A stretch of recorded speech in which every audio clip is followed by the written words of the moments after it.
Hoy tendremos como invitada especial a Gladys Granados. Ella es cofundadora del colectivo Aquí y Ahora. Gladys lleva 19 años acompañando a familias a enfrentar el sufrimiento que la vida les trae. Aprenderemos de su fortaleza tras duros golpes en su vida.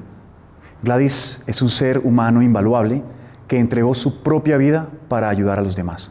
El sufrimiento en Vivir con Sentido.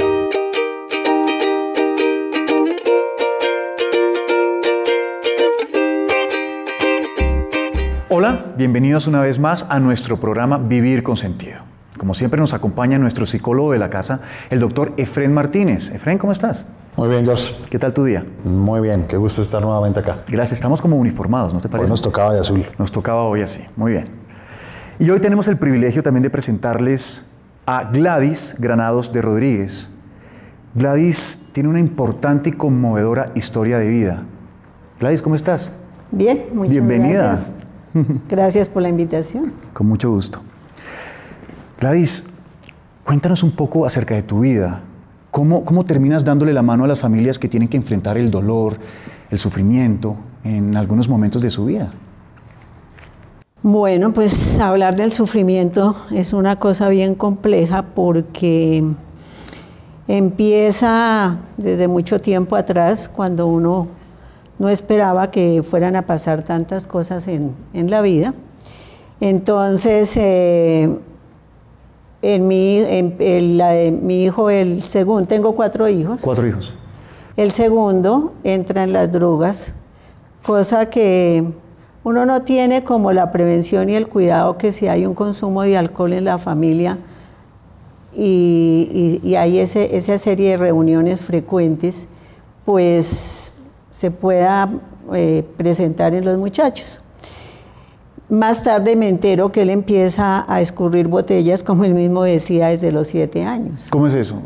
¿De los 7 años empezaba a tomar alcohol? Sí, él lo supe después cuando él me contaba que cuando las reuniones se acababan, él bajaba a la sala, buscaba las botellas y esos poquitos que quedaban se los tomaba, pero pues yo no me daba cuenta.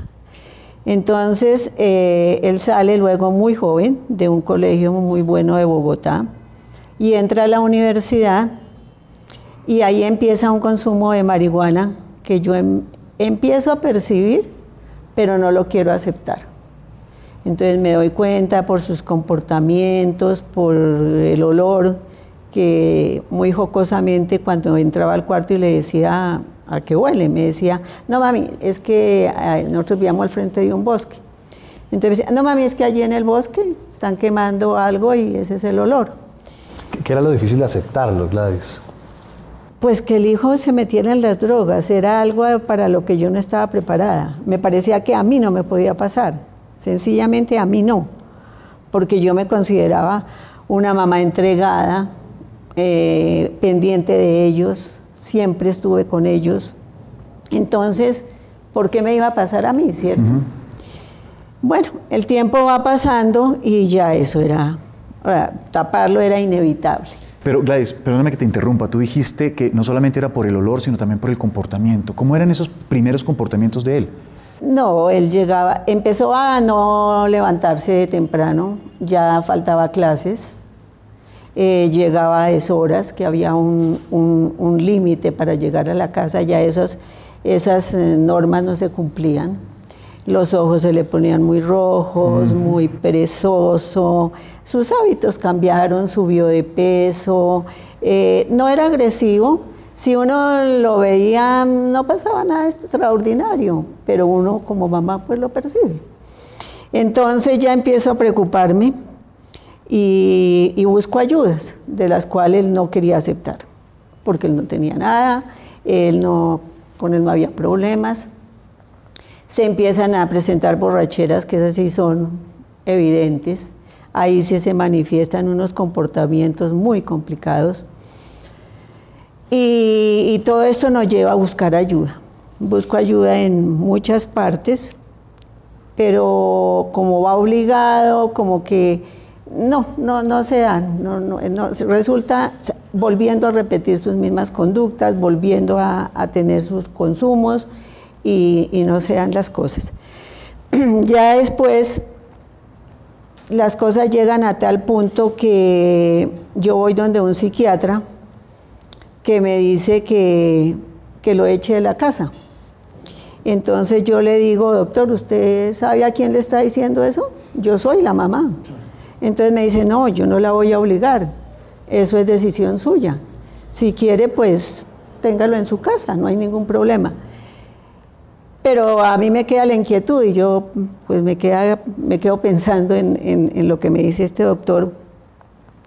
Y él sigue, él reincide, sigue en las cosas, hace compromisos, compromisos que no se cumplen, mentiras. Bueno, esto empieza una vida de tragedia, porque esto es una tragedia. Hasta tal punto que un día le digo, ¿sabe qué, mijo? Usted es un indigente y vive en un apartamento lujoso, pero es un indigente. Cosa que él después, posteriormente con el tiempo, me dice que eso lo movió. ¿Lo movió? A él lo movió. Él dice que esas palabras lo movieron. Y cuando ya siguen presentándose esas cosas como estrelladas, me llamaban de los bares a decirme que había roto, que había hecho, que se había endeudado. Igual me podía llamar un señor a decirme que tenía los papeles de él y que no los entregaba hasta que le arreglara el carro que le había estrellado. Bueno, una serie de cosas. Además, una irresponsabilidad de uno como papá. ¿Cómo es posible que con una conducta esa le tenía carro al hijo? O sea, hoy digo, uno qué piensa de la vida, ¿no? ¿Por qué pasa tanto tiempo? Porque tú me has contado que prueban psicólogos, psiquiatras, hasta brujos, y hay accidentes y no se toma una decisión fuerte. ¿Qué hace que pase el tiempo? Porque uno en el fondo tiene esa esperanza y cree, uno cree, comete ese gran error de creer. Pero allá voy, lo que tú dices, ahí ya llega el momento en que le digo, ¿sabe qué? Te vas de la casa, ya no más. Una decisión durísima. Eso es algo que duele el alma. Entonces te vas de la casa, aquí no entras más, se da autorización en el edificio que no le permitan la entrada, no se le permite entrar al club, no, mejor dicho, se cierran todas las puertas. Lo recibe un amigo, el papá del amigo me llama y me reclama que cómo he hecho a mi hijo de la calle, de la casa, que eso es terrible. Entonces, que él lo va a recibir, le digo, bueno, recíbalo, pero no bajo mi responsabilidad. Claro. Lo que pase dentro de su casa, yo no respondo. Efectivamente, a los 8 días me llama y me dice, no lo puedo tener más. Le dije, bueno, muchas gracias. Entonces, las cosas siguen así. Yo, sin embargo, le sigo la pista, porque yo decía, o lo matan, o lo secuestran, ¿qué va a pasar? Y el conductor, que era una persona increíble, entonces lo sigue, lo busca, llegó hasta la calle del Cartucho, ya empieza a consumir bazuco, ya las cosas muy graves, llega hasta el punto de un día verlo en Usaquén, tirado en un andén. En Usaquén, sí. Digamos, es un barrio aquí en Bogotá. En un barrio ya, yo iba con mi esposo y el hijo menor en el carro, y yo no le dije a ellos porque mi esposo no resistía a haberlo sacado de la casa. Él toma medidas como ponerle apartamento y cosas que pues yo no permití. Entonces, ver uno a su hijo tirado en la calle, en un andén, eso es bastante complicado. No pudo haber sido nada fácil para ti, Gladys. Eso fue terrible. De todas formas, es importante saber que son decisiones que uno toma en la vida, ¿no? Y renuncias. Claro, claro, que hoy uno las ve y dice, es que era lo que se debía de hacer. Lástima haber perdido tanto tiempo. La vida se está poniendo cada vez más complicada para ti, ¿no, Gladys? Sí, claro, en ese momento, no, ya uno siente que está perdiendo al hijo. Y después de pasar toda esta vida de calle y todo, me entero que él llega hasta la cárcel, porque después él, para sostenerse, vende droga. Bueno, este es un tema que cada vez va tomando mayor dificultad en la vida de Gladys. ¿Y te parece si continuamos después de este corte, Gladys? Claro que sí. Ok, ya volvemos.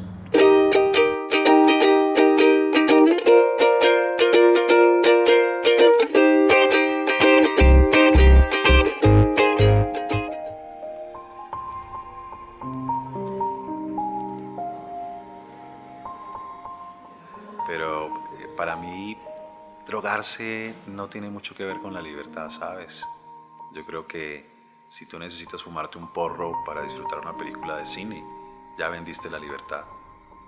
La libertad es poder hacer o no hacer lo que yo quiera. Que los seres humanos estamos condenados a ser libres y siempre tenemos opciones. ¿Cuál podría ser la solución? Lo que yo les aconsejaría es que le encuentren el sentido de su vida, que encuentren esas razones para ser felices. Para que puedas vivir con plenitud y con libertad. En la medida en que podamos aceptarlo, recuperamos nuestro propio poder. Lo único que tienes que hacer es abrir tu corazón. Y entre todos, hacer cambios y encontrar un sentido de vida. Si creemos que el cambio es posible, lo vamos a lograr.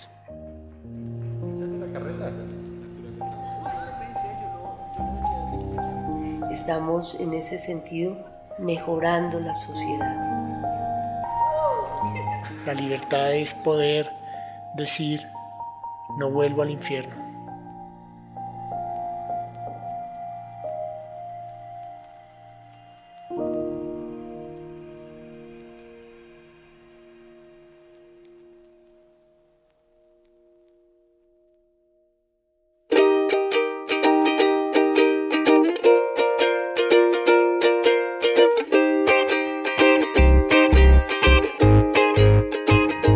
Gladys, tener un hijo con toda esta clase de dificultades y que llega a la cárcel es un tema un poco difícil de manejar.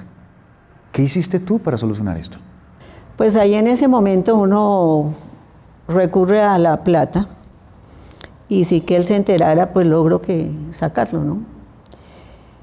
Pero con la idea de que era como la última oportunidad de seguir en la calle, porque pues yo ya, ¿qué más podía hacer?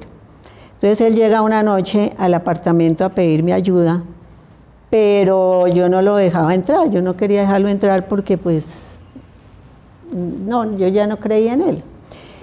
Pero pide tanto, tanto que lo deje entrar y mi esposo intercede y sube y me dice, mamá, la vida ya se me volvió nada, la vida para mí ya es una mierda, yo ya no valgo nada. Vengo dispuesto a que me ayude. Entonces le digo, bueno, estoy dispuesta a ayudarle con mis condiciones. Yo pongo las condiciones, me dijo las que sean. En ese momento sus hermanos no bajan a saludarlo ni nada porque todo el mundo está muy sentido con él, porque a él lo culpaban de todo mi sufrimiento, ¿no? Me veían llorar noche tras de noche y parada en una ventana y buscándolo por todas partes. Entonces ellos lo culpaban mucho de ese sufrimiento. Entonces pido una reunión a un grupo de Alcohólicos Anónimos y un señor de Alcohólicos Anónimos me dice de muchas partes a las cuales yo ya había ido y me dice, hay un sitio, un colectivo aquí y ahora, ¿y por qué no va? Y dije, no, claro. Entonces al otro día fui, me encontré con Efrén, que era un muchachito. Entonces uno queda como, ¿y este muchacho tan joven? Eso fue hace más o menos hace 30, pues, 40 años. ¿Hace qué? Como 18, 19 años. Entonces él entra, habla con Efrén y le cae muy bien. Salimos de ahí y me dice, bueno, con ese man hasta me gusta. Es joven y me va a entender y no sé qué. Le dije, bueno, pero hacemos lo que sea. En esa época el colectivo no tenía internado. Entonces me toca a mí asumir esa parte del internado, que eso fue un trabajo durísimo, porque Fren hacía el trabajo externo, sí, en la parte externa ya en el día, y a mí me tocaba lo de por la noche, lo de las levantadas, lo de las normas, lo de todo. Fue un trabajo que yo me entregué, lo llevaba, lo traía, hacía todo, absolutamente todo lo que me decía. Era la única forma. Si los papás no se entregan en un proceso de tratamiento, eso no funciona. Claro. Si los papás van y lo dejan allá como si fuera un bulto, como hacen a veces en los colegios. Claro, lo sueltan y dejan que... No funciona. No. Claro, tiene que haber un compromiso total. Es que como es de importante el tema de la familia comprometida, sí, ahí, haciendo parte del proceso. Es más, fue una cosa tan bonita que Efrén entendió que si yo llegaba a recogerlo, él me sugería que siguiera. Entonces yo entendía que debería de seguir porque descubrió Efrén que cuando yo entraba, él hablaba más. Cosa pues extraña, claro, porque hablaba cosas supremamente duras para que yo como mamá las oyera, ¿no? Sin embargo, él las decía. Y ahí hizo su proceso, un proceso que salió muy bien, muy bien. Creció a todo nivel, ¿no? Él es un muchacho muy inteligente, entonces creció a todo nivel, emocional, espiritual, dejó sus adicciones, no, una cosa y la chispa, maravillosa. La gente con el mejor sentido del humor. Eso sí no lo aprendió de ti, ¿cierto? No, eso lo aprendió aparte, sí. Eso es un talento. Entonces, no, eso fue una cosa maravillosa, yo, bueno, ya Gladys, me sentí muy feliz. ¿Cuánto tiempo duró en el problema de las drogas y el tema de la cárcel y del trago antes de ingresar al colectivo? Uy, en eso dura bastantico, dura sus 3, 4 años, 4 años dura. Ok. Es que cuando él empezó suave, pero ya la acelerada fue violenta. La acelerada fueron 3 años durísimos. Claro, tocó fondo, me imagino, y cuando entró Claro, ya el fondo de él había sido supremamente duro. Es que cuando un muchacho de esto ya llega a la calle, ya es porque ya le pierden el miedo a todo. Así es. ¿Y qué pasa después, Gladys? Porque yo me acuerdo que él se conecta y otra vez como que retoma la vida y se organiza y se conecta a la vida. Pero en tu vida las cosas siguen... No, entonces ya él queda bien, siento con él un apoyo, se vuelve de esas personas, porque él era un miembro de familia desde pequeño, era un miembro de familia maravilloso. Entonces las cosas siguen muy bien, cumple 1 año de haber terminado el proceso en el colectivo y todas las cosas muy bien. Cuando estaba todo que como en una paz, mi hijo menor de 16 años se suicida. Cosa que, bueno, esto fue otra derrumbada terrible. Terrible porque ahí realmente el que me apoya es Oscar, o sea, el hijo que se recuperó, es en el que yo recibo como ese apoyo, ¿no? Porque yo quedo sin piso. Mi hijo de 16 años, un muchacho que no había tenido problemas severos, que todo se veía bien, que estaba en su colegio, le encantaba la música. Y un día, un 5 de diciembre, sorpresivamente, se suicida. ¿Cómo se llamaba él? Felipe. Felipe. Entonces esto fue terrible. A raíz de ese suicidio, mi hija, la tercera, entra en una depresión, una enfermedad gravísima, donde ya pues estuvo entre la vida y la muerte. Los médicos ya no sabían qué hacer. Donde mi familia más o menos, yo veía que si yo hablaba, ellos hablaban, si yo comía, ellos comían, porque la familia se derrumbó tremendamente. Gladys, pero ¿por qué? ¿Por qué le pasó eso a tu hijo Felipe? No lo veías venir, ¿cierto? No, yo no lo veía. Era muy sensible. Era muy sensible. Él hizo 1 o 2 comentarios al respecto, pero no los veía uno como... Eso lo dicen los muchachos, ¿no? ¿Cómo qué? Que como que, mami, el día que yo me suicide, compro una pistola. Entonces, como a él les gustaba la música, le dije, mira, pues te propongo una cosa, en vez de comprar pistola, compra el bajo. Y entonces me dijo, ¿sabes qué? Buena idea. Y al otro día nos fuimos para Ortizo y compró el bajo. Entonces, tengo unas imágenes clarísimas. Otra vez me dice, antes de yo verte sufrir como sufriste por mi hermano, yo me suicido. Entonces viene todo lo que uno le puede decir a un hijo, ¿no?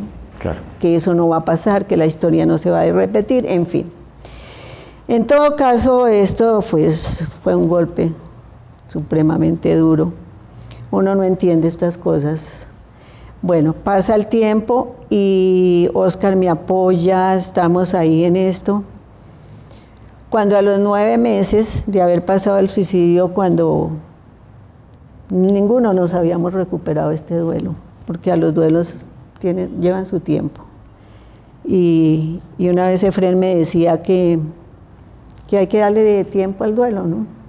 Ahora viene una etapa de duelo en tu vida, que es importante. Sí. De todas formas, digamos que de alguna manera la vida lo va llevando a uno a superar obstáculos, pero esto no es un obstáculo para nada fácil, ni cotidiano, ni normal. De todas formas, queremos saber más allá y queremos saber qué sigue después de esta muerte de tu hijo, de ese suicidio, pero después de este corte. ¿Te parece? Claro que sí. Ya volvemos.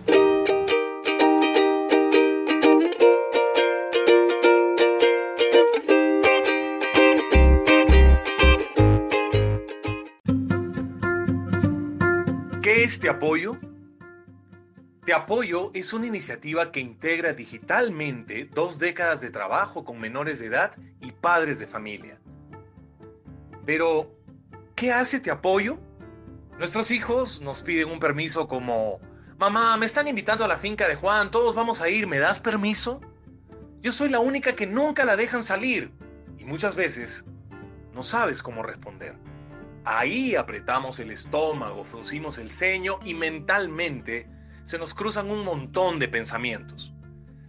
Y algunas veces damos por sentado acciones que creemos son obvias y pasamos por alto algunos puntos de la comunicación que pueden ser no tan obvios.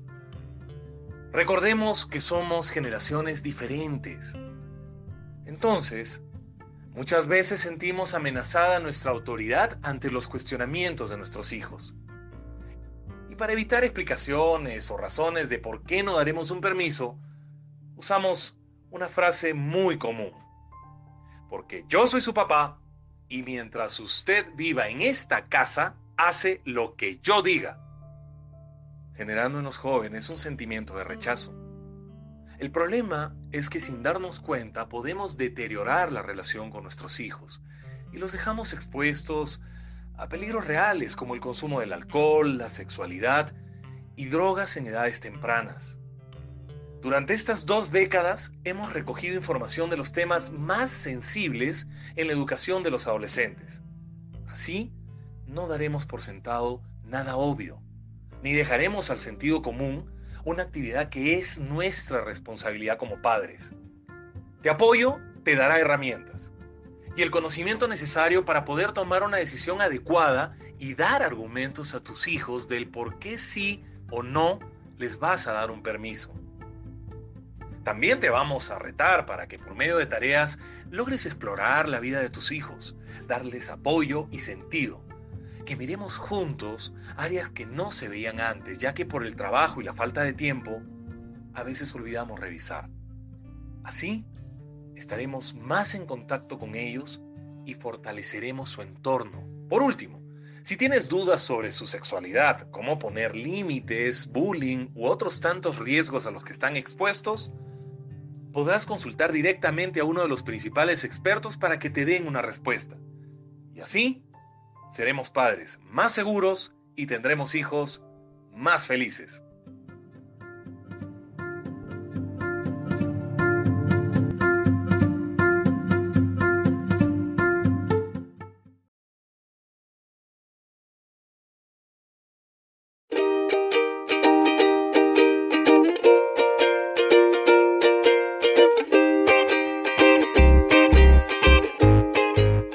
Bueno, Gladys, tuviste un hijo drogadicto, desafortunadamente un hijo que se suicidó, y nos contabas ahorita antes de iniciar este programa que, aparte, te secuestraron a otro, o tuviste un secuestro en la familia. Cuéntanos un poco al respecto. Sí, antes de ese secuestro viene una quiebra económica supremamente fuerte. Porque la empresa fue en la época del país donde hubo tanta recesión económica y se quebraron tantas empresas. Entonces una de esas fue la nuestra, donde llegamos en una crisis económica muy complicada. Y eso trajo también un afán, una inseguridad, una incertidumbre de qué iba a pasar. Entonces, aunque ya en ese momento lo material no era tan trascendental, sí marcaba. y era importante en ese momento, porque pues eran tantas cosas lo que estaba pasando, y vuelvo y repito, no se alcanzaba a hacer el duelo cuando más cosas pasaban. Otra cosa y otra cosa. Claro, y otra cosa. más cosas pasaban. Entonces transcurren 9 meses entre el suicidio de mi hijo, la quiebra, y a los 9 meses, el 5 de septiembre del siguiente año, secuestran a mi hijo, al que estaba en las drogas. Lo secuestra la FARC. No, ese secuestro sí es de las cosas que yo digo que uno siempre dice que la muerte de un hijo es lo peor que le puede pasar. Pero hoy que ha pasado tanto tiempo, puedo decir que lo más duro es el secuestro. Porque lleva todo este tiempo secuestrado. He hecho de todo. He trabajado terriblemente. Ustedes no se imaginan todo lo que yo he hecho. He ido al Caguán, he estado con la guerrilla, he hecho de todo lo que se puedan imaginar buscando a mi hijo. ¿Son 17 años de secuestro? 17 años. Perdóname, ¿tu hijo no está todavía? No está contigo. No ha aparecido. Entonces, ha sido o sea, esa me parece a mí el dolor, es un dolor terrible. Uno cuando no ha pasado por esta serie de dolores, uno oía, ¿no?, a las amigas que a alguien se le murió un hijo, y uno, ay, pobrecita, que a fulano le secuestraron, ay, qué pesar. Pero uno no sabe la magnitud, lo que es de verdad el sentido del sufrimiento, hasta que no lo vive. Y yo creo que en esta situación lo que más afectó fue como esa frecuencia, ¿no? Y sentir uno que no podía desfallecer, como que no podía entregarse a la pena y decir, ay, yo me dejo morir, yo ya no puedo más. Entonces yo me aferré a Dios, me entregué a Dios completamente, lo conocí. Aprendí mucho de la logoterapia, porque ahí encontré ese sentido de vida que no es fácil, porque es que cuando a ti te recuerdan tu dolor todos los días, porque yo hablo de Felipe cuando quiero, lloro por Felipe cuando quiero, pero cuando a ti te hablan de secuestro todos los días, cuando tú te enfrentas al tema de secuestro en todo momento, cuando tú no sabes qué va a pasar, ni qué está pasando. Bueno, y con todo lo que eso implica, porque yo me acuerdo en esa época, gente que se acercaba y te prometía cosas y te robaba, investigadores que te robaban, gente que generaba contactos y eran mentiras, pruebas de vida que eran falsas. Esperanzas que son mentiras. La gente se aprovecha del dolor de una manera increíble. No, yo no puedo entender cómo la gente vea el dolor de una madre y se atreva a llevarle flores, se atreva a llevarle novenas de la Virgen, de no sé quién, y que todo va a estar bien, sabiendo que eran mentiras. Y que yo le daba mi carro para que anduviera por todo el país. Dice que él sabía dónde estaba, que él había hablado con él, que, bueno, dándome una cantidad de información falsa. Entonces llegar uno a descubrir eso es supremamente doloroso. O por ejemplo, mira, George, es que Gladys fue a los diálogos de paz en el Caguán y se sentó con el secretariado y no le dijeron. No le dijeron nada. Pues no ha aparecido. Gladys. Pues la respuesta que me dieron es que ellos no lo tenían secuestrado, sino retenido. ¿Pero está vivo? ¿No lo sabes? En este momento no lo sé. Hay un problema muy grave y es que yo acepto, primero yo acepto la voluntad de Dios, ante todo. Segundo, yo acepto que con esta cantidad de tiempo pues puede estar muerto, porque ¿por qué no? Pero tengo una situación muy grave y es que yo no lo siento muerto. Porque puedo comparar, por ejemplo, con el suicidio de mi hijo, que estando a distancia aquí en la misma ciudad, en todo, sabiendo cómo estaba de bien y todo, y lo sentí muerto, lo sentí que mi hijo se estaba muriendo. Fue una sensación aterradora. Sí, ¿por qué no sentirlo con este hijo que sí es muy factible que pase? O sea, aquí sí es obvio que puede pasar. Claro. Y no he podido. Es que hay realidades que superan la ficción. Yo creo que por eso este programa es un programa que da para otro programa. Porque me parece que podría ser muy útil a todos los televidentes que podamos ahora conversar de cómo el sufrimiento también trae posibilidades de ver cosas que sin su presencia uno no se da cuenta, ¿no? Porque hay gente que está muy preocupado porque su hijo ya no toma leche sino yogur, y ese es un drama y un sufrimiento gigante, o porque dejó acomodado el tenis derecho de forma perpendicular, y ese es el problema por el que lo gritan y lo castigan al niño. Bueno, creo que el sufrimiento le ayuda a uno a dimensionar ciertas cosas de la vida, y yo sí quisiera que podamos aprovecharte para que veamos esas cosas, George. Me acordaste mucho una frase que tenía aquí escrita, Efren, y lo dijo Viktor Frankl. Y tiene que ver, y tú lo escribiste en un libro, en uno de tus libros, esos famosos libros, y es que el sufrimiento hace que el ser humano se preocupe menos por cosas que no vale la pena. Y es prácticamente lo que acabaste de decir. Empieza uno a dimensionar realmente sobre lo que nos estamos preocupando en la vida. ¿Qué es lo realmente valioso e importante?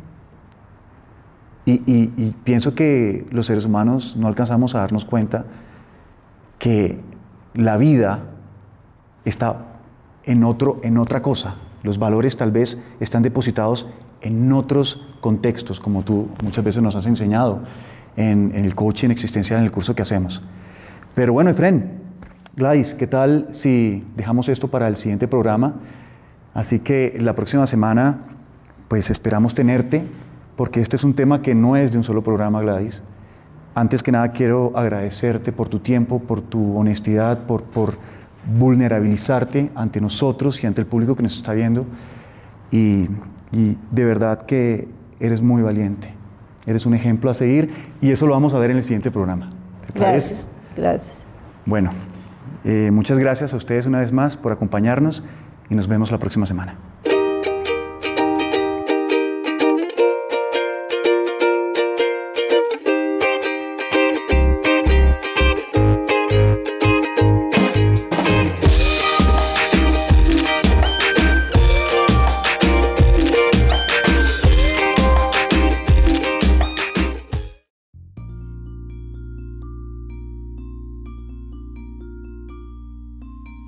¿Quieres formarte en logoterapia?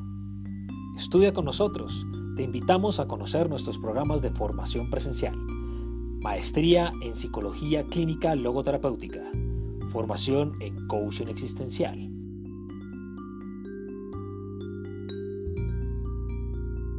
O accede a los programas de formación online. Ingresa a nuestra aula virtual www.saps-col.org/aula virtual. También podrás acceder a nuestros talleres de formación para potencializar el sentido de tu vida.